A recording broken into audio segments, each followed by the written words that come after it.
While the batteries were launched towards the repair drone, it was destroyed by a shell launched from SCP-2399. Command lost contact with Barrier Unit 45 15 seconds after the initial discharge. Hello everybody, I'm TheRubber. Today we bring you SCP Foundation Keter Class Object SCP-2399. SCP-2399, also known as A Malfunctioning Destroyer, is a massive and complex mechanical structure that is currently located in Jupiter's lower atmosphere. Since its visual discovery in 1963, 2399 has been observed heavily. It is noted for its use of highly advanced antimatter-based weaponry, which it uses to create spatial disruptions and devastating atmospheric fluctuations. These events are observable as a large red vortex, commonly known as the Great Red Spot. SCP-2399 appears to be damaged, possibly due to an impact with the Jupiter's rocky moon Io, before coming to rest in its current position. 2399 has been observed releasing multiple small, octopoid repair drones in efforts to repair the damage it has taken. Some of these drones will remain near 2399, while others will patrol nearby moons, or venture out deeper into the gases of Jupiter in search of parts that 2399 is missing. Computers estimate that 2399 is at 59% completion and has been growing at a rate of 0.78% annually. Due to 2399's location and nature, physical means of containment are currently impossible. Foundation agents stationed in major observatories are to retrieve and contain footage or images of 2399. At present, false information has thus far been able to completely suppress any knowledge pertaining to 2399 from public awareness. SCP Foundation's satellites in orbit around Jupiter are to maintain constant vigilance of 2399's reconstruction efforts and make all attempts to hinder that process if 2399 reaches a minimum of 75% completion. Additionally, a perimeter of long-range electromagnetic jamming satellites known as Barrier Array have been situated in high Jupiter orbit. Any transmissions intercepted by this array are to be summarily decoded and logged. Despite its damaged state, 2399 seems to possess a limitless power supply, along with advanced electromagnetic shielding, matter-disrupting weaponry, the ability to repair damage done to itself, and a precise tracking and targeting system. These abilities were proven when Barrier Unit 53 observed one of 2399's repair drones as it navigated closely to a piece of debris, which was quickly determined to be part of a damaged communications array. Because of the nature of this specific component and the ramifications of allowing 2399 to recover it, it was ordered that Barrier Unit 45 fire upon the drone with its onboard concussion batteries. Batteries were discharged. However, the drone appeared undamaged. Footage obtained by Barrier Unit 53 shows that while the batteries were launched towards the repair drone, it was destroyed by a shell launched from SCP-2399. Command lost contact with Barrier Unit 45 15 seconds after the initial discharge. In a later video observation, it was found that the abnormal phenomenon of 2399 led to the termination of Barrier Unit 45 by Barrier Units 44, 51, and 55. After this incident, under no circumstances were Barrier Units permitted to further engage either 2399 or drones released by 2399. Due to the large difference in technological advancement between the creator of 2399 and humans, 2399 is currently indestructible. In theory, 2399 might be left vulnerable by a powerful enough electromagnetic pulse. But unfortunately, this technology does not yet exist. Since 1971, SCP-2399 has been receiving an unending stream of electromagnetic-based communications from the Triangulum Galaxy, which is roughly 3 million light-years from Earth. From 1971 to 1985, SCP-2399 continuously received a single encoded message which, through code breaking and translation efforts, appeared to be a command to repair the damage it incurred upon entering our solar system. After this time, the barrier array was established to intercept these messages. This coincided with a period of radio silence from the origin of communications until 1996, when a different order began transmitting. The barrier array has prevented 2399 from receiving this command thus far. Below is the addendum written by the director of Barrier Project. We're here to protect those who can't protect themselves from things that they wouldn't even know to protect themselves from. We can't do it all, though. As many things as we've been able to contain, and as many things as we've been able to keep under lock that would threaten to destroy us all, there are still far too many that remain. Whether they are too big, too fast, or too powerful, any of these things could blink and wipe humanity from existence. The fact that they haven't done so yet is just luck. SCP-2399, however, is different. We have little information regarding 2399's motives, origins, and full capabilities. We do not understand how it is capable of communicating over such large distances, or why those who constructed it, if it was in fact constructed, sent it to us in the first place. We do not know what would happen if 2399 becomes successful in fully repairing itself, or if part of our array would break down enough to allow a message to get through. We do not know this, so we must assume the worst. Judging by what we have seen, were 2399 to have reached Earth, it would have led to our timely destruction. Sometimes, however, humanity gets a little help.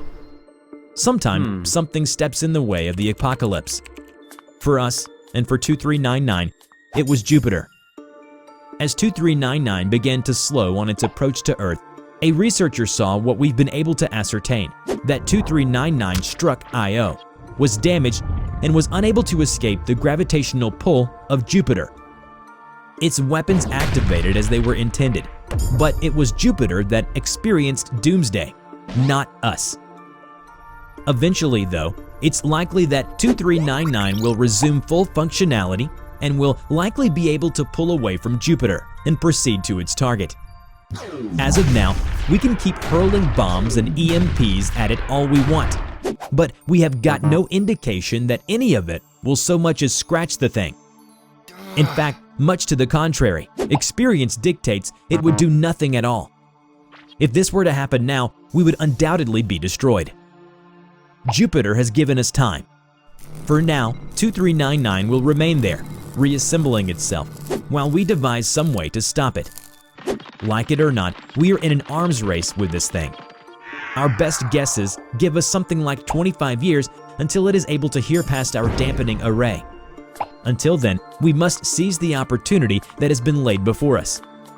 We must use the time we have been given and not let it be wasted. So we devised Protocol Legionnaire. One gigantic EMP, powered by God knows what, followed by a volley of nukes big enough to wipe out our civilization 1,000 times over. A blunt plan, and simple, likely futile. Our researchers, and researchers around the globe, have yet to devise a way to deliver that kind of pulse, let alone a way to power it. There is no indication whatsoever that we will be able to complete Legionnaire on time, or if it will do what is intended once it is completed. But we must try. We must do something. Even if we have to drain our banks and empty our minds, we must try. Not often do we get a chance to see the swerving bus that will end our lives and step out of the way. Jupiter, unknowingly, has offered us that chance. I suggest we take it. SCP Foundation decided that necessary force would be authorized to destroy or incapacitate SCP-2399. Using Foundation resources, as well as resources from 45 nations, a platform of numerous warheads bearing large amount of MT payloads, and several warheads bearing EMP detonators was launched and placed in orbit around Europa. A few hours later, 15 heads of state ordered the entire payload of Project Gigas to be launched towards 2399.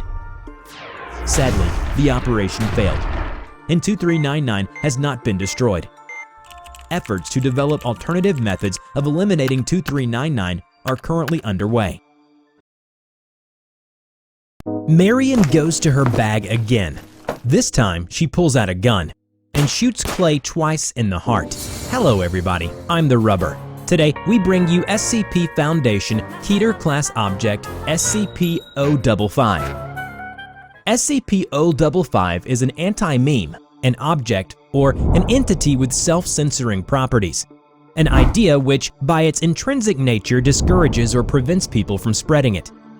Within a few minutes of exposure to 055, all memory or recognition of it will instantly disappear. 055 could be completely harmless, while at the same time a terrible threat. In the same breath, the Foundation would have no way to hold on to that knowledge. Anti-memes are real. Think of any piece of information which you wouldn't share with anybody, like passwords, taboos, and dirty secrets. Anomalous anti-memes, however, are another matter entirely. How do you contain something you can't even record or remember? How do you fight a war against an enemy with effortlessly perfect camouflage when you can never even know that you're at war? Welcome to the Anti-Memetics Division. Below is a story of Marion Wheeler, the chief of the Anti-Memetics Division. The story begins with a meeting between Wheeler and an O5 counsel and his assistant, Clay. Marion Wheeler, 49, with loving husband and 2 boys in tow.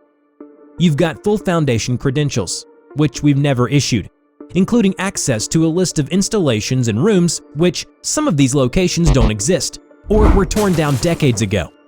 At least one hasn't been built yet you've got the front door key to it. That's before we get to your SCP access control lists, which I can only term as egregious. So you're a spy, and your objectives are misaligned with ours. I'm your chief of Anti-Memetics. We don't have an Anti-Memetics division. Clay pointing his gun at Marion. Yes, you do. We do. We have a Memetics division, a telecontainment division, fire services, Ops A, Ops B, personnel, D personnel, and 24 others. We don't have an Anti-Memetics division. Do we have an irony division? No. All right. Well, try this. Why do you think the Anti-Memetics division would show up in the listing? This is just a cover story. It's a good one, but she's had it worked out in advance. Clay says to 058, still not taking his eyes off Marion. There are SCPs with dangerous memetic properties. There are contagious concepts that have required containment just like any physical threat. They get inside your head and ride your mind to reach other minds, right? Right. There are SCPs with anti-memetic properties. There are ideas which cannot be spread. There are entities and phenomena that harvest and consume information, particularly information about themselves. If you take a Polaroid photo of one, it'll never develop. You write a description down with a pen on paper and hand it to someone, but what you've written turns out to be hieroglyphs, and nobody can understand them, not even you. You can look directly at one and it won't even be invisible, but you still won't see anything written on the piece of paper. Dreams you can't hold on to, and secrets you can never share, and lies, and living conspiracies. It's a conceptual subculture of ideas consuming other ideas, and sometimes segments of reality. Sometimes people, which makes them a threat. That's all there is to it, really. Anti-memes are dangerous, and we don't understand them. Therefore, they are part of the problem. Hence, my division. We can do the sideways thinking that's needed to combat something which can literally eat your combat training. Name an anti-memetic SCP. SCP-055. There is no SCP-055. SCP numbers aren't assigned sequentially. There are gaps. That number hasn't been assigned. It's not superstition. We have enough to be concerned about without arbitrary numerological mysticism. We have SCP-666 and SCP-013, but there's no SCP-001, and there's no SCP-055. Clay, you should look at this.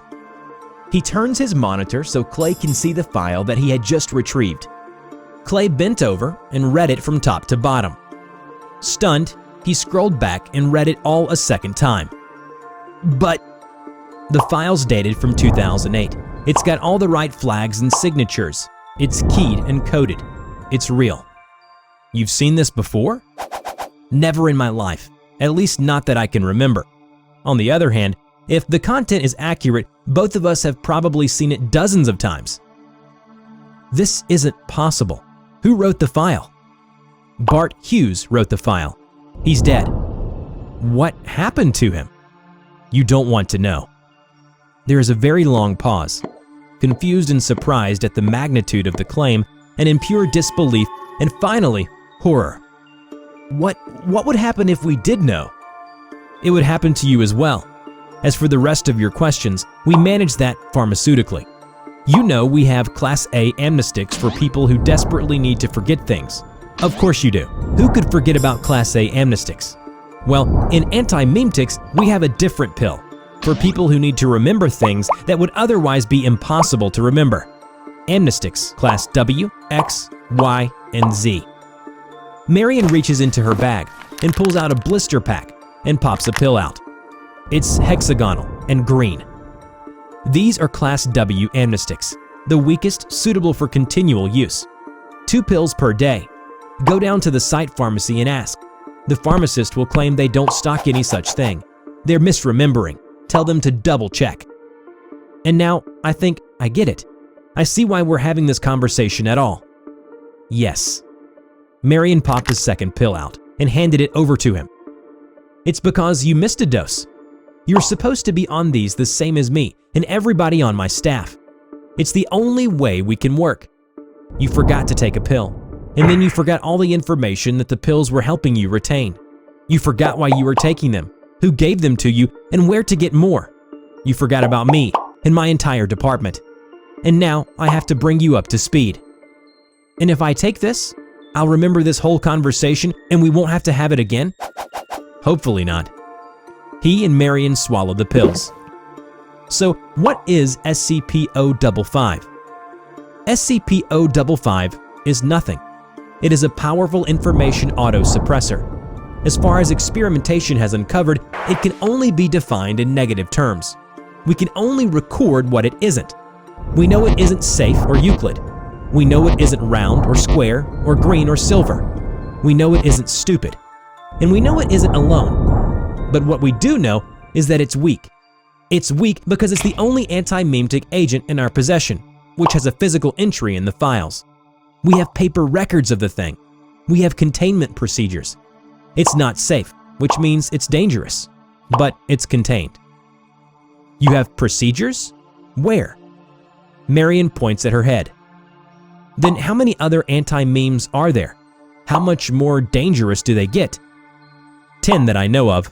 Statistically, probably at least 5 more that I don't know of. This does not count the anti-memetic entities freely roaming the halls, not under containment. There are at least 2 in this room with us right now. Don't look.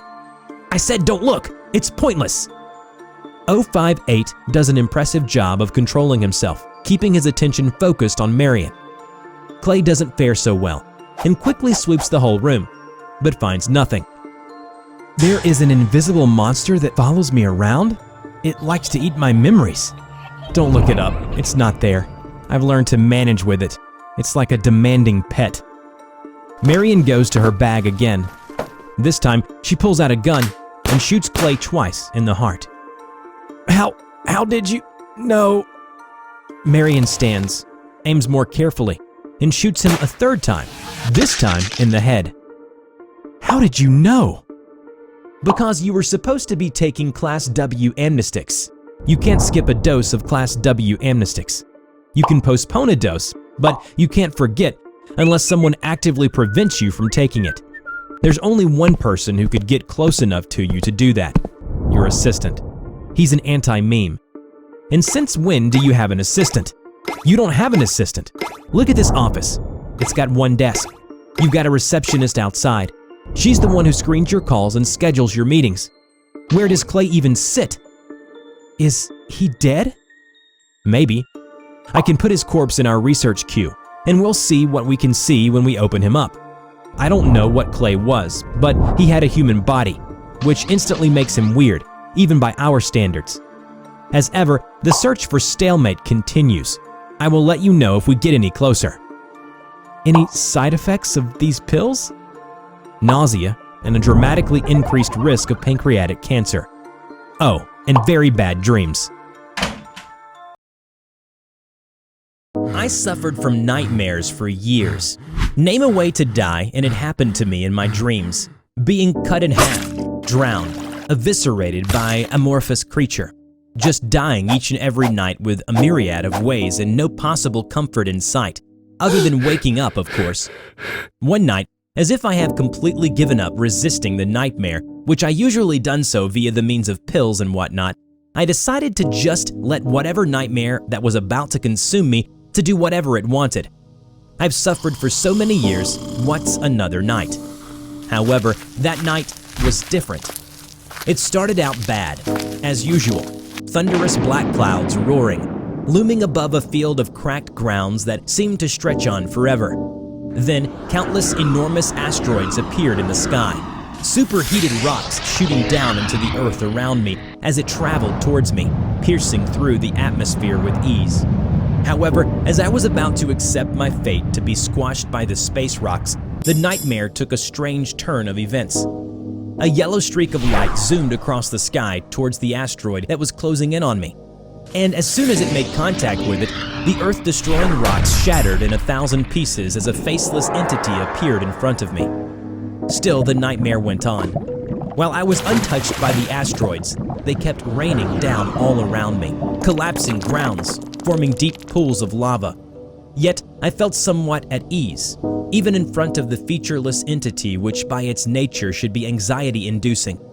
It was unlike any nightmare I'd had where I would usually be tortured and killed in one way or the other, just unending sufferings that seemed to last longer than the night. But this isn't the opposite of nightmare neither, just different. It was as if the entity had merely altered it to fit itself. Hello everybody, I'm TheRubber. Today, we bring you a SCP Foundation Euclid Class Object, SCP-2840. SCP-2840, also known as Apex Nightmare, is an incorporeal psychic entity that lives within the minds of humans who are experiencing REM sleep. It gravitates towards individuals that have history of chronic nightmares and night terrors. Subjects suffering from recurring nightmares will find themselves unable to experience the recurring dream again by 2840. When the subject is awake, 2840 becomes inactive and seems to have no adverse effects on the host. At least, that is according to all recent testing. 2840 is only able to reside within the subconscious of a single person at a time, but is capable of transferring to another host if they are within 300 feet and are currently experiencing REM sleep. Unfortunately, Foundation researchers have been unable to determine how 2840 travels between hosts, other than it being a psychic entity. Therefore, it cannot be tracked and can only be found after a host realizes it and gives a report to the researchers if that is the case. The only detrimental effect of 2840, if one could call it that, is that hosts will forget minor and inane details to their dreams, but will remember them on the whole. Individuals who are hosts have said that their nightmares and frightening dreams often have an abrupt shift in scenarios. To elaborate, if a host is experiencing a nightmare in which they are being chased by a killer, that killer will be shred to pieces or eaten, or the host will be transported to a safer location with the killer much more docile and less aggressive. In all cases, the threats are either neutralized or the dream shifts to something far more manageable and less threatening. In some occurrences, 2840 will replace the threat and will bring no harm to the host. Host subjects of 2840 will always be aware that they are in fact dreaming and that nothing will be allowed to bring them harm due to influence of 2840. Despite 2840 becoming a terrifying and anxiety-inducing presence within their dreams, as it'll take on the forms of a featureless humanoid or just simply voids, they do not fear it and instead feel safe and relaxed when in its presence.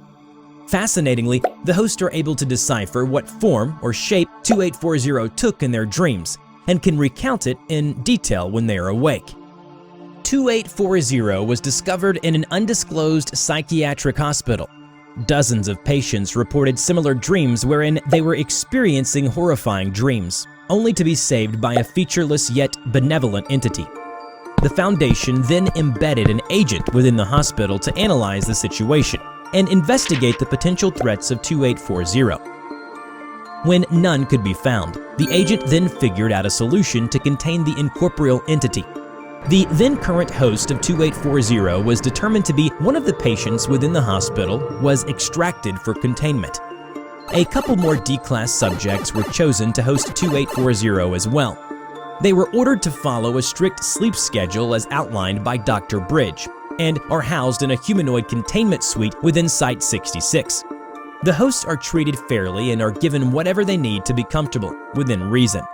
Lastly, anyone not cleared to approach 2840 will be demoted, and that is not up for debate.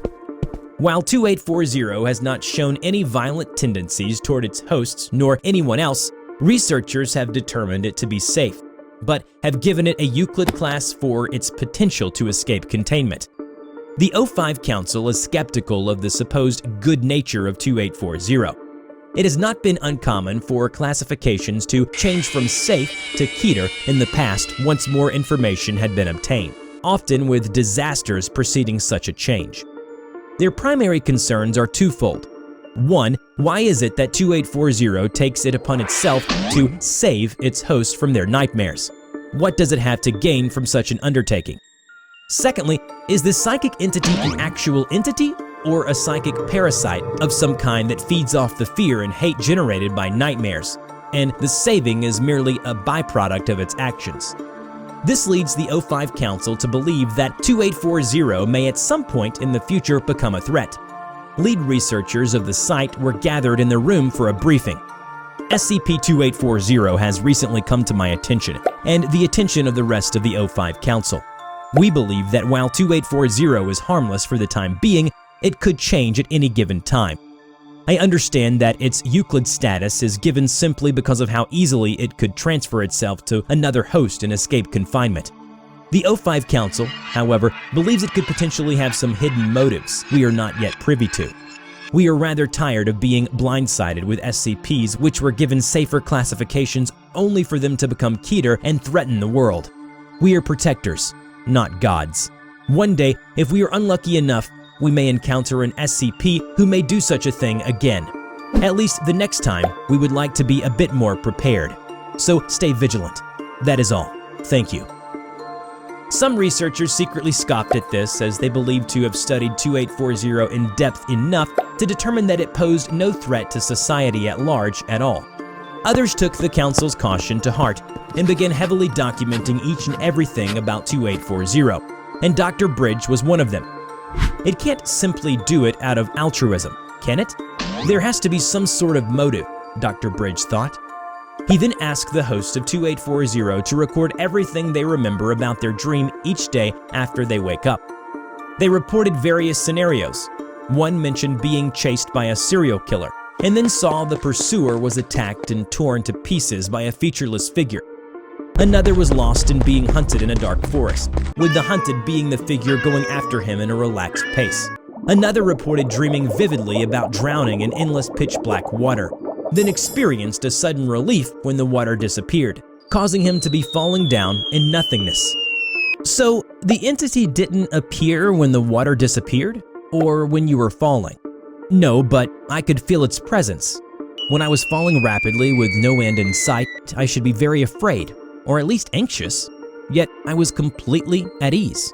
I felt safe, as if that thing was there all along, like it was all around me, telling me, "You're safe now." So it killed your pursuer, but left you alone. Yeah, it was horrifying. I mean, seeing a person being torn apart so violent like that has to be traumatizing, right? But I wasn't traumatized.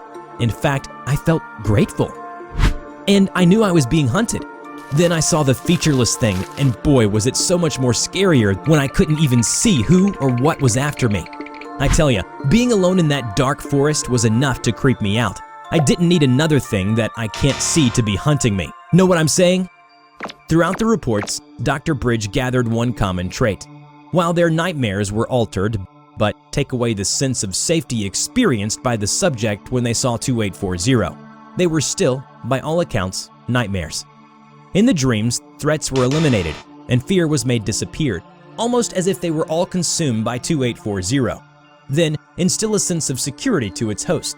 Have them recognize it as savior, the predator of lesser nightmares. In other words, the apex nightmare. Remember to check out my new animation channel, TheRubber Talks, where I share my life story, thoughts, and opinions. Just click on the link in the description to enter TheRubber's world. Before we end this video, we are proud to present these incredibly sweet pieces of fan art. A big thank you to all of you. You can now send us your fan art, and we will be more than happy to show off your best art piece in our next video. Check out our description below on how to submit. I hope you enjoyed today's video. Which SCP do you want to see in the next video and why it is interesting? Let us know in the comment below. We will draw your story and share it with the world. Don't forget to click like, subscribe to the channel, and hit the bell. Please share it to your friends if you like this video. Thank you so much for watching, and we will see you in the next video. Bye-bye.